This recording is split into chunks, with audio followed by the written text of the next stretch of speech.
नमस्कार दोस्तों, मैं आपका दोस्त पवन प्रताप आपके अपने technical channel total power solution पर। दोस्तों, आज एक एक्सपेरिमेंट की मदद से हम स्क्वायर वेव इन्वर्टर की आउटपुट वोल्टेज की रेगुलेशन को समझने की कोशिश करेंगे। नए हैं तो चैनल को सब्सक्राइब कर लें, बेल आइकन दबा दें ताकि नए वीडियोज की नोटिफिकेशन आप लोगों तक लगातार मिलती रहे। एक एक्सपेरिमेंट की मदद से हम समझने की कोशिश करेंगे कि जो स्क्वायर वेव इन्वर्टर होता है उसकी आउटपुट वोल्टेज रेगुलेशन कितनी रहती है, कि साइन वेव की तरह वो भी आउटपुट वोल्टेज को रेगुलेट करता है कि नहीं करता है, और करता है तो कितने स्टेप्स में करता है, और किस तरीके से वो आपका यहाँ पे वोल्टेज को रेगुलेट करता है, और क्यों हमें सिंपल स्क्वायर वेव इन्वर्टर को सोलर इन्वर्टर की जगह पे यूज नहीं करना चाहिए, डायरेक्ट सोलर पे इसको यूज नहीं करना चाहिए, उसके क्या साइड इफेक्ट हैं उसको यहाँ पे हम एक्सपेरिमेंट की मदद से समझने की कोशिश करेंगे। एक्सपेरिमेंट करने के लिए मेरे पास ये एक EB1100 स्क्वायर वेव इन्वर्टर है माइक्रोटेक कंपनी का। दो मल्टीमीटर हैं, उसमें से एक मल्टीमीटर को हमने डायरेक्ट इन्वर्टर की आउटपुट पे कनेक्ट कर दिया है AC वोल्ट पे करके, दूसरे को DC वोल्ट पे करके हमने पावर सप्लाई से कनेक्ट कर दिया है, जिस पावर सप्लाई से हम इन्वर्टर को यहाँ पे ऑन करते हैं। अब पावर सप्लाई से 11.98 इतनी वोल्टेज हमारी यहाँ पे अभी हमने इसको DC सोर्स के रूप में दी है, और आउटपुट वोल्टेज इसने निकाली है जी 236। अब एक बार मैं इसको वोल्टेज को यहाँ पे डाउन करता हूँ।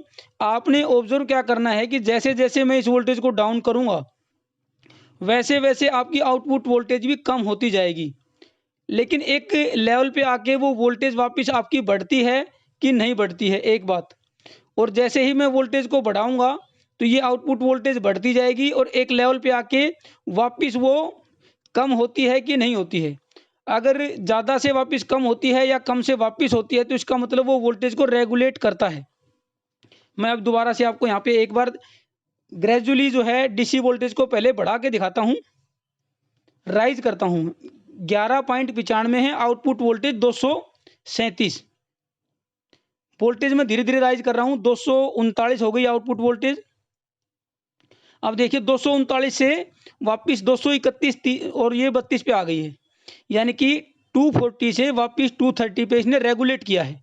वोल्टेज 240 से ज़्यादा ना जाए, इसलिए वापस जो है इसकी जो गेट पल्सेस हैं उसके ऑन टाइम को कम करके वापस वोल्टेज कम कर दी है। DC वोल्टेज में बढ़ा रहा हूँ तो वापस इसने वोल्टेज को कम कर दिया है, और आगे मैं DC वोल्टेज को राइज करता हूँ। वोल्टेज बढ़ाता जाऊंगा तो वोल्टेज बढ़ेगी, लेकिन वापस वो पल्सेस को कंट्रोल करके उसको रेगुलेट करेगा। देखना 12.22 है, 231 है, 232, 34, 35, 36, 37, 38। देखिए 38 से वापस फिर ये 229, 238 से 228, 229 पे इसने वापस कर दिया है।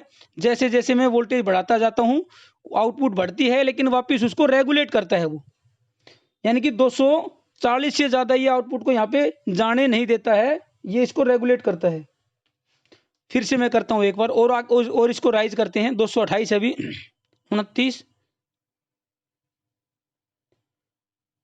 30, 31। बैटरी वोल्टेज बढ़ती जा रही है, आउटपुट वोल्टेज भी बढ़ती जा रही है, लेकिन एक लेवल पे आके 238, 40 पे देखिए वापिस इसने 229 कर दी है, जबकि बैटरी वोल्टेज अभी भी हमारी बढ़ती हुई जा रही है।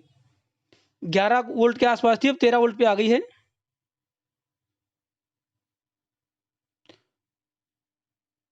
226, 27, 30, ये देखिए 220 वापिस रेगुलेट हो गई है। 13.5 बैटरी वोल्टेज चली गई है, और ये आपका 220 के आसपास वापिस से रेगुलेट हो गई है। कम से कम 3 या 4 स्टेप में तो अब यहाँ पे रेगुलेट हो चुकी है। तो ये स्क्वायर वेव इन्वर्टर की काफ़ी अच्छी यहाँ पे ये सॉफ्टवेयर है जो यहाँ पे वोल्टेज को रेगुलेट करता है।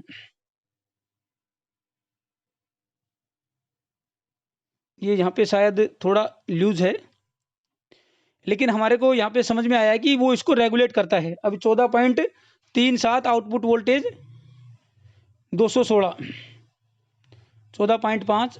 देखिए आउटपुट वोल्टेज बढ़ती है लेकिन वापस से रेगुलेट होती है।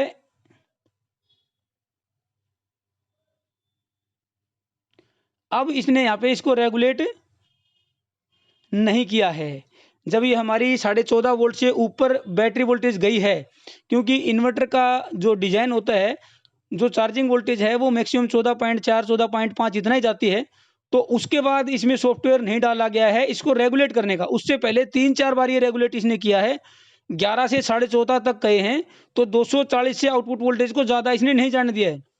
वापिस पे 230 पे कर दिया, फिर 240 पे गई है डीसी वोल्टेज बढ़ने से, फिर उसने उसको रेगुलेट किया। लेकिन अब 14.5 से ऊपर गई है, 15 से ऊपर गई है, तो इसने इसको रेगुलेट नहीं किया है, 246 हो गया है। अब और इसको राइज करते हैं, धीरे धीरे मैं और इसको राइज करता हूँ। 16 वोल्ट पे ये 250 हो गई है दोस्तों। नो लोड पे है ये, लोड पे भी रेगुलेशन रहता है। 16.5 वोल्ट यहाँ पे बैटरी की जगह पे वोल्टेज मैंने अभी यहाँ पे इसको सोर्स कर दी है।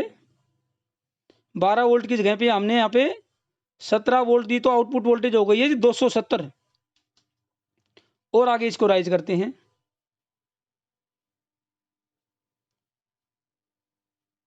18 वोल्ट पे 290 आउटपुट वोल्टेज, कोई रेगुलेशन नहीं है, क्योंकि 14.5 से ऊपर है, सॉफ्टवेयर में रेगुलेट नहीं किया गया है।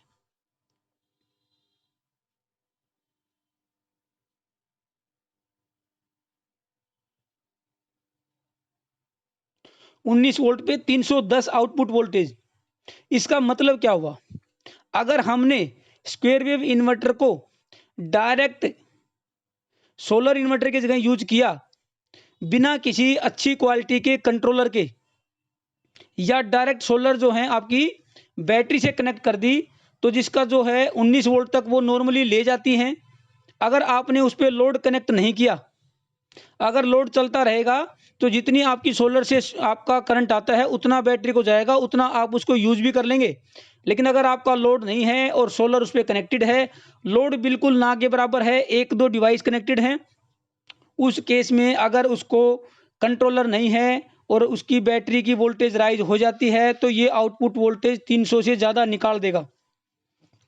तो इसका मतलब सोलर का जो कंट्रोलर होता है वो यूज करना बहुत ज़रूरी है, और वो भी अच्छी क्वालिटी का, क्योंकि डायरेक्ट सोलर को कनेक्ट करना और उस पर लोड का यूज ना करना, उस केस में ये आउटपुट वोल्टेज 300 से ज़्यादा भी निकाल देगा।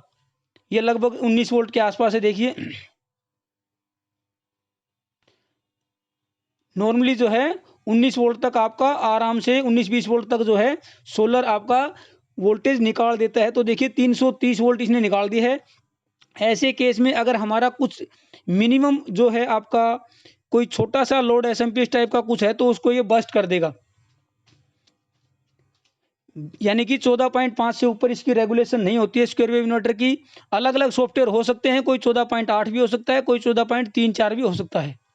वापिस इसको कम करते हैं। अब ये देखते हैं कितने पे वापिस रेगुलेट करके ये वापिस राइज करता है, इसको भी समझते हैं थोड़ा। ये 14.9। अब इससे नीचे मैं वोल्टेज को अगर कम करता रहूंगा डीसी वोल्टेज को, तो ये जो 226 220 अभी दिखा रहा है, अगर ये ज्यादा कम जाएगी तो इसको वापिस से बढ़ाएगा भी। आप देखना इसको 225 24 22 21 219 17 16 15 14 13 12, देखिए 212 से 227, फिर से इसने आउटपुट वोल्टेज को बढ़ा दिया है। और कम करेंगे तो ये फिर से इसको फिर से बढ़ा देगा। यानी कि रेगुलेशन तो है स्क्वायर वेव इन्वर्टर की भी, ये फिर से बढ़ा दिया इसने। फिर से देखिए 220 से फिर 230 कर दिया, फिर 220 से 230 कर दिया है, 3 बार हो गया है। 3 या 4 बार ये इसको रेगुलेट करता है। देखिए फिर से रेगुलेट कर दिया। जैसा कि हमने एक्सपेरिमेंट में किया कि बैटरी वोल्टेज के कम या ज़्यादा होने से ये आउटपुट वोल्टेज को ठीक करता है, रेगुलेट करता है। ठीक उसी तरीके से ये लोड के कम या ज़्यादा होने से भी आउटपुट वोल्टेज को रेगुलेट करता है। जैसे ही हम लोड ज़्यादा कर देंगे, लोड को बढ़ा देंगे, तो उसकी वजह से आउटपुट वोल्टेज वहाँ पे डिप करती है, डाउन होती है, तो उसको पल्सेस की मदद से उसका ऑन टाइम बढ़ा के वोल्टेज को फिर से ये राइज कर देता है। और अगर लोड हमारा कम करते हैं तो आउटपुट वोल्टेज बढ़ती है, तो उसको फिर रेगुलेट करके उसको ये कम भी करता है। यानी कि लोड के हिसाब से और बैटरी वोल्टेज के हिसाब से दो तरीके से ये जो स्क्वायर वेव इन्वर्टर हैं ये आपके आउटपुट वोल्टेज को रेगुलेट करते हैं।